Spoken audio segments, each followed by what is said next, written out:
Family loyalty vanished the moment the inheritance was read. Stripped of her name and fortune overnight, Sarah was left with nothing but an old iron key.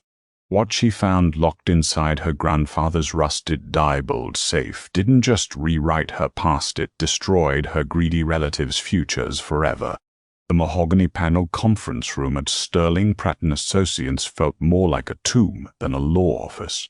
Situated on the 32nd floor overlooking Boston's sprawling financial district, the room was suffocatingly quiet, save for the rhythmic ticking of a vintage grandfather clock in the corner. Sarah Carmichael sat rigidly in a high-backed leather chair, her hands folded tightly in her lap. Her knuckles were white, betraying the calm facade she desperately tried to maintain. Across the sprawling polished table sat her uncle, Richard Carmichael, and her aunt, Beatrice Harrington. Richard, a man whose expensive bespoke suits could never quite hide his expanding waistline or his profound arrogance, was busy checking his gold Rolex. Beside him, Beatrice tapped manicured, diamond-laden fingers against the tabletop, her lips pursed in an expression of perpetual disdain. They looked less like grieving children and more like vultures circling a fresh carcass. At the head of the table sat Harrison Pratt, the family's senior estate attorney. He cleared his throat, adjusting his wire-rimmed glasses before looking down at the thick stack of parchment that represented the final wishes of Arsenio Carmichael, patriarch, self-made billionaire, and the only father figure Sarah had ever known. "We are gathered today to execute the last will and testament of Arsenio Wallace Carmichael," Harrison began, his voice dry and devoid of emotion. For the last 10 years, Sarah had been the one by Arsenio's side. While Richard was busy tanking the European division of Carmichael Shipping and Beatrice was burning through alimony from 3 failed marriages, Sarah had paused her own life. She had bathed her grandfather, managed his complex medical routines, and read to him when his eyesight failed. She hadn't done it for the money. She had done it because she loved the stubborn, brilliant old man. Harrison turned a page, the crisp rustle echoing loudly. "To my son Richard and my daughter Beatrice, I leave the entirety of my voting shares in Carmichael Shipping and Logistics to be divided equally. Furthermore, the Newport estate, the properties in Aspen and London, and all remaining liquid assets held in domestic accounts shall be transferred directly to their joint control." Sarah blinked. She didn't care about the company or the overseas properties, but the Newport estate had been her home since she was a little girl. "And regarding my granddaughter Sarah," Harrison continued, his voice dropping half an octave. He paused, looking over his glasses at her with an expression that bordered on pity. "I leave her entirely out of this will, severing all legal and financial ties to the Carmichael estate, effective immediately. Let it be known that she is entitled to nothing." The room went dead silent. Sarah whispered, the word barely escaping her throat. The shock hit her like a physical blow to the chest. Richard let out a sharp, breathless chuckle, slapping the table. "Well, the old man finally saw through your little Florence Nightingale act, didn't he, Sarah?" "Shut up, Richard," Sarah snapped, her eyes darting back to the attorney. "Shh, Mr. Pratt, there has to be a mistake. Grandpa and I, we were closer than anyone.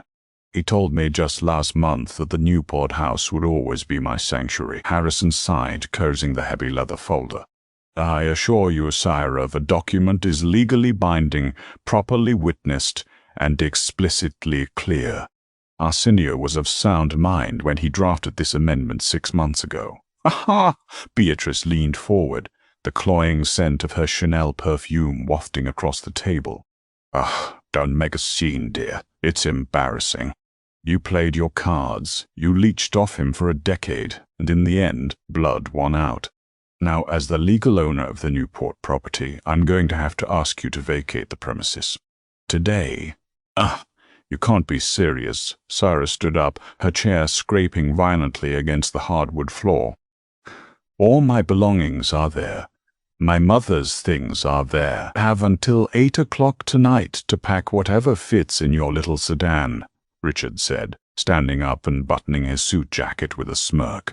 "If you're still on the grounds by 8:30, I'll have the police escort you off the trespassing." Hours later, the sky over Rhode Island was painted in bruised shades of purple and gray as Syra hastily stuffed her clothes into canvas duffel bags. The sprawling 60-room Newport mansion, once filled with warmth and the smell of her grandfather's pipe tobacco, now felt hostile and alien.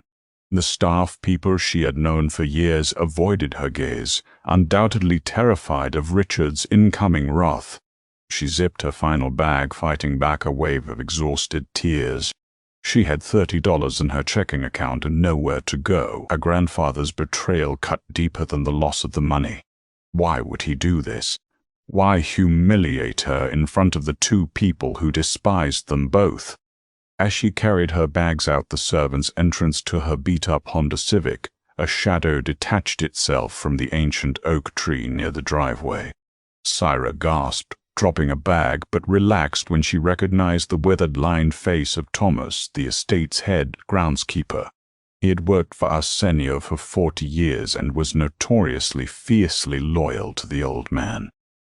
"Thomas," Syra breathed, wiping a stray tear from her cheek. "Suppose you heard."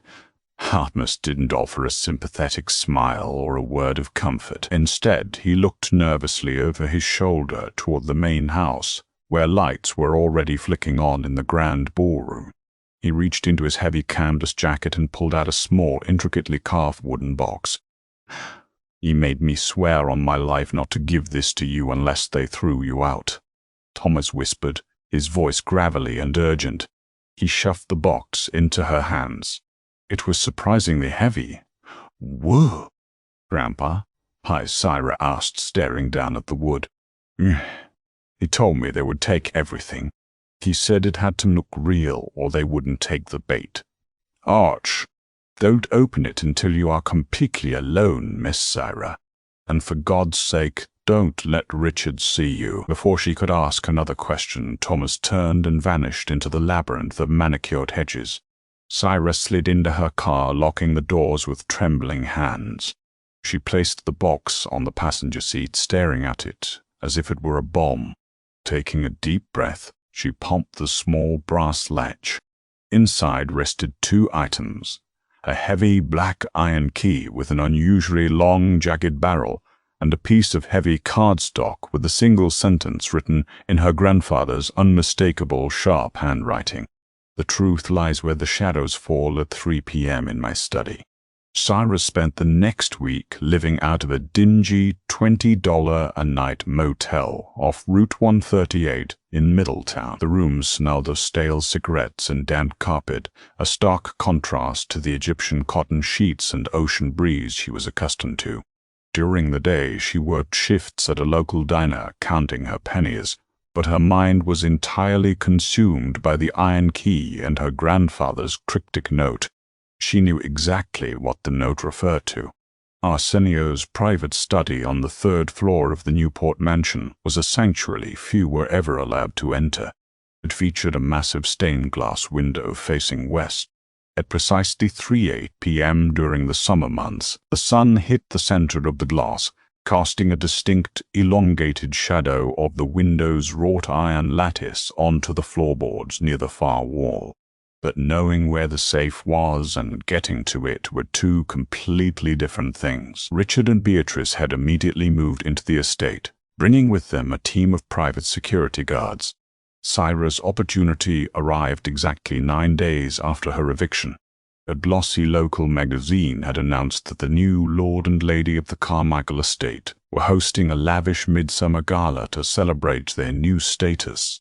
The audacity of throwing a party less than 2 weeks after Arsenio's funeral made Syra sick to her stomach, but it provided the perfect cover. With 300 wealthy guests, a live orchestra, and an army of caterers swarming the grounds, security would be focused on the front gates and the ballroom. At 9 p.m. on the night of the gala, Syra parked her car a mile down the coastal road and hiked through the dense, salty brush along the cliffside. The mansion blazed with light in the distance, the faint sounds of a string quartet carrying on the ocean wind. Dressed in dark clothing and carrying a small flashlight, she bypassed the main gates entirely. Growing up, she had spent countless hours exploring every inch of the estate. She knew that the old coal chute on the north side of the house, sealed off in the 1950s, had rusted hinges. With a sharp tug, she pried the iron door open just enough to slip through, dropping silently into the pitch-black basement. The air was damp and smelled of earth. Above her, the floorboards vibrated with the heavy footsteps of the party guests.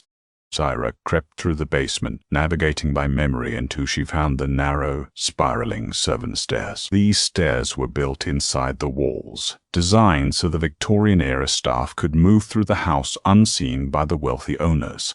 Richard and Beatrice, who despised the older parts of the house like he didn't even know they existed.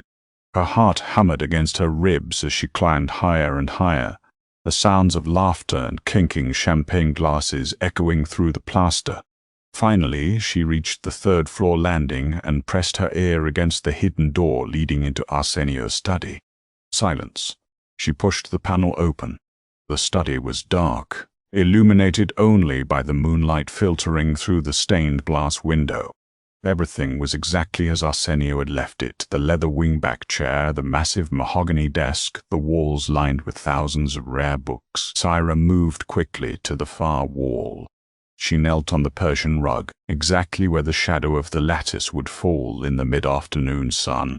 She ran her fingers over the aged oak floorboards. To the naked eye, it looked seamless. But as she pressed down on a specific knot in the wood, a subtle click echoed in the quiet room. A rectangular section of the floorboards popped up. Syra carefully lifted it away, revealing a rusted, heavy steel door embedded in the joists of vintage, Disowned floor safe. Her hands shook as she pulled the heavy iron key from her pocket. She inserted it into the keyhole. It was a perfect fit. With a solid twist, the internal tumblers engaged with a heavy, satisfying clunk.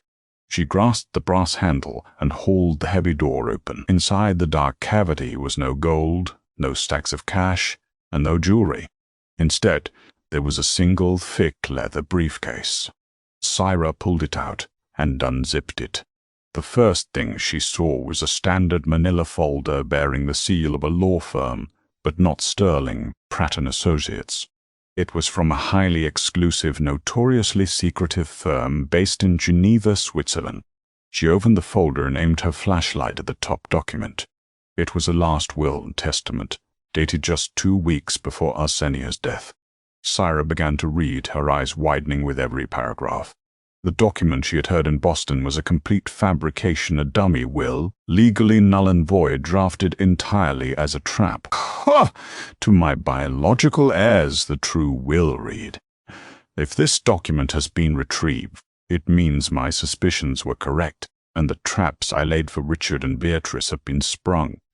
Ira dug deeper into the briefcase, pulling out a stack of financial ledgers, bank statements, and glossy photographs.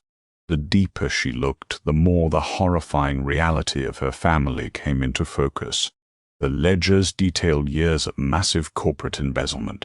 Richard hadn't just mismanaged the European division, he had been systematically siphoning tens of millions of dollars into a shell company based in Cyprus. There were emails printed and highlighted, showing Beatrice conspiring with a competitor to intentionally crash Carmichael Shipping stock prices so she could short them. But it was the final envelope at the bottom of the briefcase that made Syra's blood run cold. It was marked confidential, medical records. Inside were 2 DNA reports and a handwritten letter from Arsenio. My dearest Syra," the letter began. "If you are reading this, I am gone, and you have endured the humiliation I was forced to put you through. I could not leave you the fortune directly. Richard and Beatrice would have tied you up in litigation for decades, or worse, physically harmed you to get it. I needed them to believe they had won. I needed them to accept the domestic assets, completely unaware that doing so triggered an automatic audit by the IRS, an audit I arranged before my death." Syra read the next lines, her hand flying to her mouth. "They are not my children, Syra. They never were. My late wife had an affair, and for the sake of the family name I raised them. The only biological child I ever fathered was your dad. You are my sole blood heir, and because of the ancient charter upon which Carmichael Shipping was founded, a charter Richard never bothered to read, only a biological heir can legally hold the controlling shares. Their inheritance is a fraud, and by claiming it they have committed federal wire fraud and perjury. At the bottom of the briefcase was a sleek black debit card and account information for an offshore trust in the Cayman Islands. The balance listed on the attached statement was staggering, $2.4 billion. Syra stared at the numbers, the sounds of the opulent party continuing beneath her feet. Richard and Beatrice were dancing, drinking, and celebrating a fortune they thought they had stolen from her. They were completely unaware that they were dancing on a financial landmine, and Syra was the one holding the detonator. Clutching a heavy leather briefcase against her chest, Syra listened as the muffled bass of the orchestra thumped through the floorboards below. She had to move. The adrenaline coursing through her veins was intoxicating, but the rational part of her brain screamed that the danger was far from over.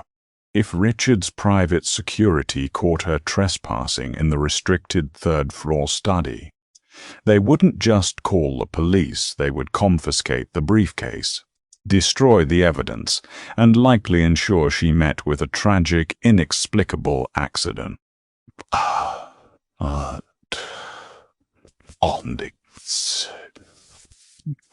Working quickly, she pulled her smartphone from her pocket and turned on the camera. By the thin beam of her flashlight, Syra photographed every single document. She captured the Swiss will, the DNA profiles, the Cyprus bank routing numbers, and the heartbreaking triumphant letter from her grandfather. She immediately uploaded the encrypted files to 3 separate cloud servers. No matter what happened to the physical paper, the truth was now immortalized. She carefully packed the original documents, the black debit card, and Arsenio's letter into her backpack. She left the heavy ledgers in the briefcase, closed the Diebold safe, and meticulously replaced the false floorboard. The Persian rug was smoothed back into its exact original position. Just as she stood up, the heavy brass doorknob of the study rattled. Syra's heart stopped. She threw herself behind the thick floor-to-ceiling velvet drapes that framed the stained glass window, holding her breath until her lungs burned. The heavy oak door swung open, casting a wedge of harsh hallway light into the dark room. "I don't care what the Cateras said, Beatrice. Tell them to open the reserve champagne." Richard's slurred, arrogant voice barked into a cell phone. Heavy footsteps crossed the hardwood floor. Syra pressed herself flat against the cold glass of the window, praying her silhouette wasn't visible. Richard paused mere feet from the curtains, the scent of expensive scotch and stale sweat wafting off him. He yanked open a drawer on Arsenio's desk, retrieved a mahogany humidor of vintage Cohiba cigars, and turned back toward the door. "And keep those local reporters out of the ballroom. I don't want them taking pictures of the art until we have it appraised for auction." "Yes, I'm coming down." The door slammed shut. The lock clicked. Syra exhaled a shaky breath, her knees nearly giving out. She didn't waste another second. Slipping back through the hidden wall panel, she descended the suffocatingly dark servant stairs, crawled out through the rusted coal chute, and disappeared into the salty ocean fog of the Newport coastline. The next morning, from the safety of a crowded, noisy coffee shop in downtown Providence, Syra dialed the international number printed on the Geneva law firm's letterhead. The phone rang exactly twice before a crisp, professional voice answered. "Montan and Croft, how may I direct your call?" I need to speak with Philip Montgomery," Syra said, keeping her voice low. "Tell him it's regarding the Arsenio Carmichael estate. Tell him." The shadow fell at 3 o'clock. There was a sharp intake of breath on the other end of the line, followed by a flurry of clicks. 30 seconds later, a deep, resonant voice with a slight British accent came on the line. Miss Carmichael, "It is a profound relief to hear your voice," Philip Montgomery said. "Your grandfather instructed me to wait exactly 14 days after his passing. If you hadn't called by tomorrow, I was to assume the worst and deploy private investigators to find you." "I have the documents, Mr. Montgomery. I have the true will, the medical records, and the offshore account details." "Excellent." Arsenio was a brilliant tactician, but this was a dangerous gamble, Philip replied, his tone shifting into strict business mode. "Are you somewhere safe?" "Well, for now." "What happens next?" "Now we execute the checkmate," Philip said smoothly. Arsenio's dummy, Will the One Harrison Pratt, executed, was booby-trap. The domestic properties and liquid accounts were flagged by the Department of the Treasury at Arsenio's behest before he died. By legally accepting those assets and signing the probate documents, Richard and Beatrice triggered an automatic, catastrophic IRS audit. They also committed federal perjury by claiming to be his biological heirs. "I am boarding a private jet to Boston within the hour. Keep your head down, Syra. The storm is about to hit them." The storm didn't just hit, it leveled them. 72 hours later, Syra sat in the corner of her motel room, watching the morning financial news. The ticker at the bottom of the screen was flashing crimson red. Carmichaelan, shipping and logistics raided by federal agents. Stock Pelham Fruhem 40%. Helicopter footage showed dozens of men and women in dark windbreakers swarming the glass and steel headquarters in Boston. Agents were carrying out boxes of hard drives and filing cabinets. The anchor, looking bewildered, reported that the IRS Criminal Investigation Division, alongside the FBI, had frozen all domestic assets belonging to Richard and Beatrice Carmichael, pending a massive investigation into corporate embezzlement and tax fraud. Her grandfather's trap had worked flawlessly. By giving them exactly what they wanted, he had handed them the rope to hang themselves. They had believed they were untouchable, blinded by their own greed and arrogance. Now they couldn't even buy a cup of coffee without federal oversight. 2 weeks later, the atmosphere in the Carmichael Shipping executive boardroom was apocalyptic. The company was bleeding millions daily. Suppliers were demanding upfront cash, and international shipping contracts were being cancelled left and right. Richard looked like a man who had aged 10 years in 14 days. His bespoke suit hung loosely on his frame, his face pale and unshaven. Beatrice sat beside him, her usual haughty demeanor replaced by a fragile, vibrating panic. Even her diamond rings were gone, likely handed over to retain the brutal criminal defense attorneys currently bleeding them dry. Harrison Pratt, the estate lawyer who had facilitated their fraudulent takeover, sat at the end of the table, wiping continuous sweat from his forehead with a silk handkerchief. The board of directors, a group of stern, terrifyingly wealthy men and women, stared at Richard with open contempt. "We are out of options, Richard," said Eleanor Vance, the board's chairwoman. "The feds have locked down the domestic operational accounts. The Cypress Shell Company has been exposed. You are facing decades in federal prison, and you are dragging this century-old company down with you. We need an immediate injection of capital, or we file for Chapter 11 bankruptcy by Friday." "I just need more time." Richard slammed his fist on the table, though his voice cracked with desperation. "The Newport estate alone is worth $50 million. I can leverage it. I can get a bridge loan. You can leverage a property you don't legally own." The calm, authoritative voice echoed from the double mahogany doors. Every head in the room snapped toward the entrance. Syra stood in the doorway. She was no longer the exhausted, breathing girl they had thrown out into the night. She wore a tailored, razor-sharp navy blazer and trousers, her hair pulled back into a sleek knot. She looked fierce. She looked exactly like Arsenio. Flanking her was Philip Montgomery, carrying a pristine leather briefcase, and 2 men in dark suits bearing the unmistakable aura of federal agents. "What the hell is this?" Richard shot up from his chair, his face flushing purple. "Security! Get her out of here!" She's trespassing. Sit down, Richard, Syra commanded, her voice slicing through the room like a steel blade. The absolute authority in her tone caught him so off guard that his knees buckled, and he sank back into his chair. Philip Montgomery stepped forward, placing his briefcase on the polished table. Ladies and gentlemen of the board, my name is Philip Montgomery, senior partner at Montaigne & Croft in Geneva. I represent the true sole heir to the Arsenio Carmichael estate and the legal owner of 92% of Carmichael Shipping's voting shares, Miss Syra Carmichael. Harrison Pratt sputtered, adjusting his glasses frantically. That's impossible. I executed the final will myself. She was disinherited. You executed a decoy, Mr. Pratt, Philip said, withdrawing the authentic watermarked documents and sliding copies across the table to the board members. A brilliant legal fiction designed to expose the embezzlement occurring under your nose. The document you hold is Arsenio's true last will and testament, notarized in Switzerland, bypassing domestic probate entirely. Beatrice let out a sharp, hysterical laugh. This is a forgery, a desperate, pathetic forgery.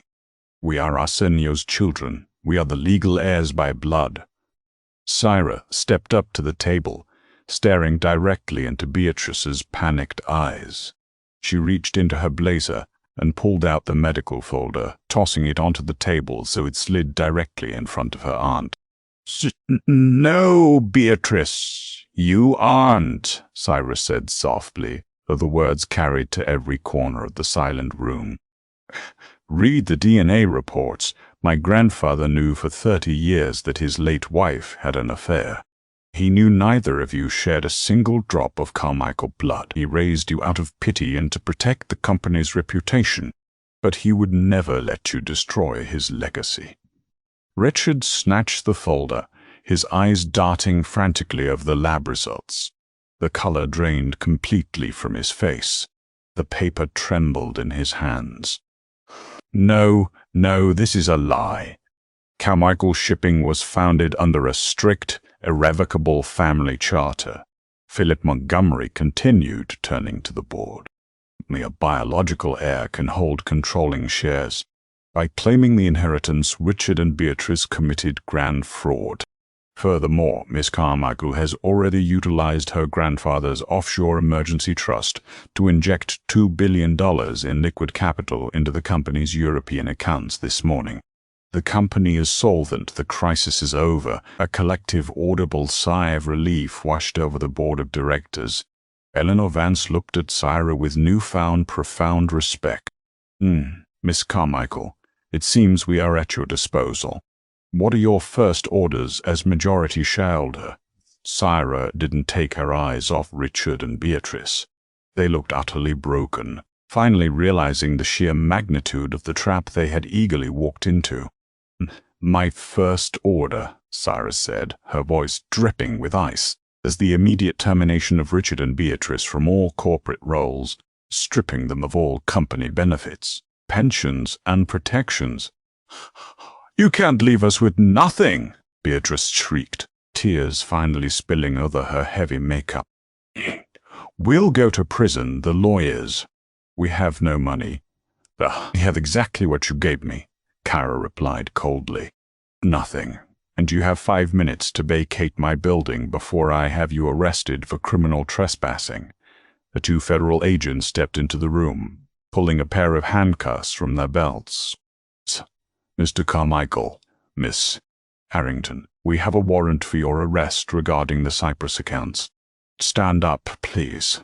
Syra turned her back as her uncle and aunt were read their rights and led out of the boardroom in disgrace, their protests echoing pitifully down the glass hallway, until the elevator doors sealed them away. 2 days later, Syra drove up the winding cliffside driveway of the Newport estate. The heavy iron gates, which had been locked against her just weeks ago, swung open smoothly. The private security team was gone, replaced by the familiar faces of the estate staff, all of whom had been given massive bonuses and rehired the moment Syra took control. As she parked her car near the servants' entrance, Thomas the groundskeeper was waiting by the ancient oak tree. He took off his weathered cap, a rare, genuine smile crinkling the corners of his eyes.